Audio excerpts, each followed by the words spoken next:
CPS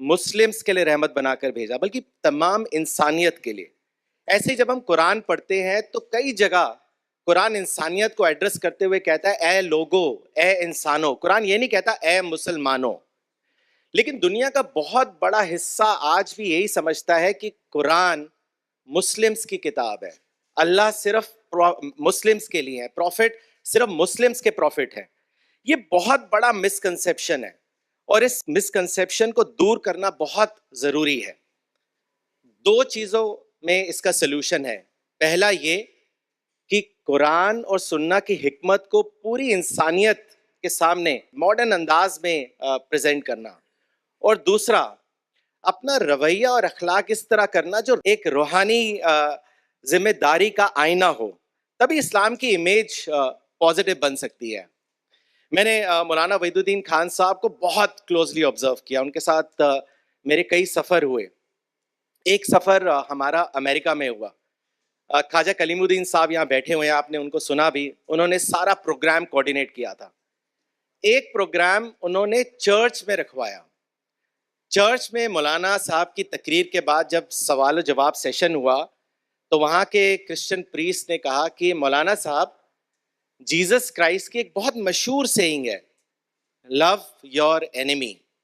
کیا اسلام میں بھی ایسی کوئی ٹیچنگ ہے؟ تو مولانا نے کہا بالکل ہے. پھر مولانا نے سورہ فصیلت کی وہ آیت بتائی جو یہاں پہ بھی ہے کہ اچھائی اور برائی برابر نہیں ہوتی. برائی کو تم اس چیز سے ٹال دو جو بہتر ہو، پھر تم دیکھو گے کہ جو کبھی تمہارا دشمن تھا وہ تمہارا گہرا دوست بن جائے گا. مولانا صاحب نے پھر بتایا کہ قرآن یہ سیکھ دے رہا ہے کہ ایکویشن دشمن اور دوست کی نہیں ہے، اصل ایکویشن دوست اور پوٹینشل دوست کی ہے.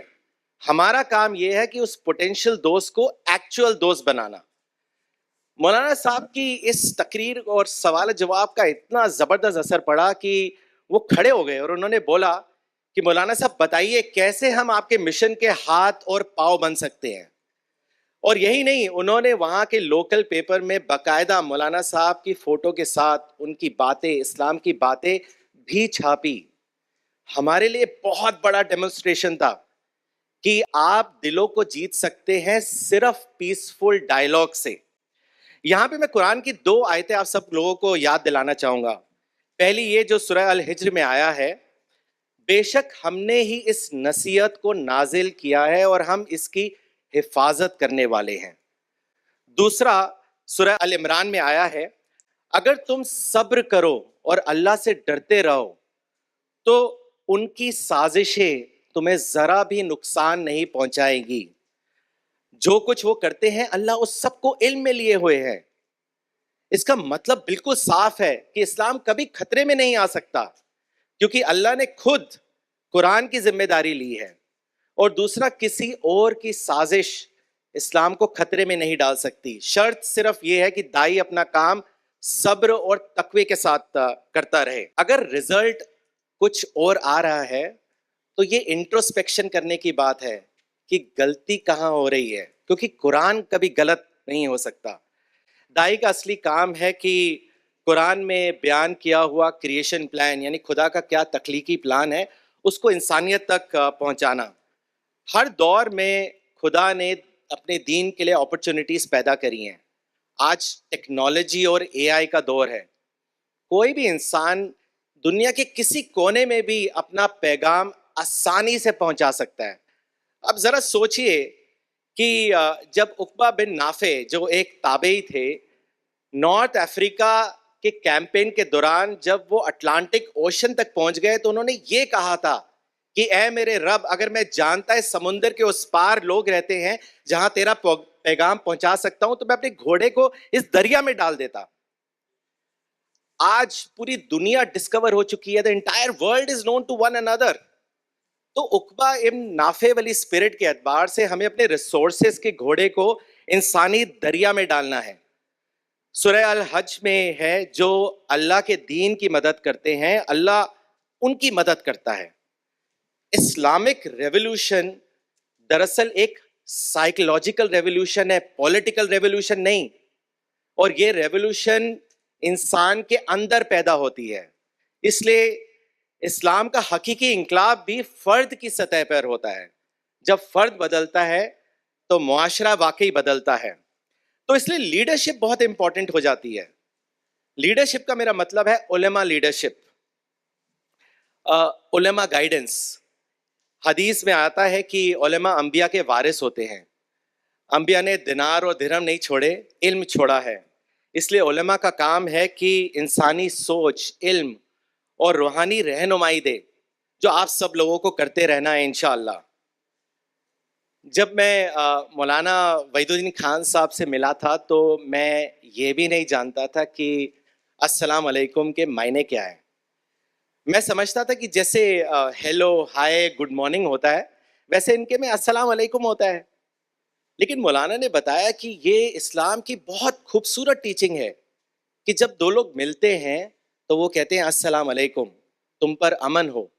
جب نماز ختم ہوتی ہے اور نمازی کہتا ہے السلام علیکم ورحمۃ اللہ, تم پر امن ہو اور اللہ کی رحمت ہو. یہ میرے لیے بہت ریولوشنری بات تھی. اور آپ یقین کیجئے ابھی بھی میجورٹی دوسرے مذہب کے لوگ ابھی تک اس بات کو نہیں جانتے کہ یہ گریٹنگ نہیں ہے, یہ گریٹنگ پلس ہے. جب نمازی یہ کہتا ہے السلام علیکم ورحمۃ اللہ تو وہ اصل میں یہ کہہ رہا ہوتا ہے کہ اے لوگو تم مجھ سے محفوظ ہو, تمہاری جان, تمہارا مال, تمہاری عزت میرے سے محفوظ ہے. تو سچے دین کی اسپرٹ یہی ہے. ایک مومن اور ایک دائی پریڈکٹیبل پرسنالٹی ہوتا ہے. میں یہاں پہ ایک بہت ہی خوبصورت چھوٹی سی سٹوری شیئر کرنا چاہتا ہوں جو دین کی خوبصورتی کو بیان کرتی ہے. یہ کہانی ہے ایک صوفی مسلم کی جو اپنے شاگردوں کے ساتھ سفر پہ تھا. اس نے ایک درختوں کے باغ میں اپنا ڈیرا ڈالا. وہیں ایک پیڑ پہ ایک کبوتر بیٹھا ہوا تھا. شاگرد نے کبوتر پہ نشانہ سادھا, اس کو مارا اور پکا کر کھا گیا. تھوڑی دیر میں کبوتروں کا ہجوم جہاں صوفی بیٹھا ہوا تھا وہاں آ کے منڈلانے لگا, شور مچانے لگا. صوفی نے کہا کبوتروں کے سردار سے کہ کیا بات ہے, کیوں شور مچا رہے ہو, کیوں احتجاج کر رہے ہو؟ کبوتروں کے لیڈر نے کہا کہ ہم کمپلینٹ لے کر آئے ہیں, آپ کے ایک شاگرد نے ہمارے ایک ساتھی کو مار دیا. صوفی نے اپنے شاگرد کو بلایا اور پوچھا کیا معاملہ ہے؟ تو شاگرد نے کہا میں نے غلط کیا کیا, مجھے بھوک لگی تھی, پرندے ہمارا کھانا ہے تو میں نے وہی کیا.